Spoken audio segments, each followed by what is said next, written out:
చాలా చాలా తుక్కుగా ఉంది. ఇప్పుడైతే మనం సర్దాలి కట్ట, అదంతా చాలా టైం అవుతుంది. ఇదంతా ఎంత ఉందో ఇదంతా మనం అప్పుడు క్లీన్ చేయాలి. చూడండి అక్కడంతా రాయి బెట్లు కట్ట ఎలా చేశారో ఇప్పుడైతే మనం క్లీన్ చేయబోతున్నాం.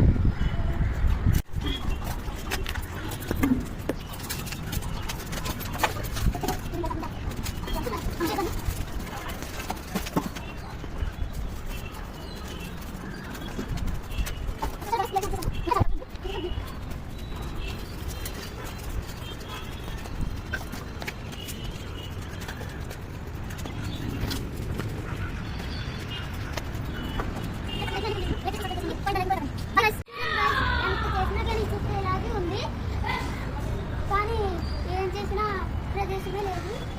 చూడండి అలా చూడండి అక్కడ చుట్టూ ఇదంతా మనం పెంచి కదా చేసేస్తాం.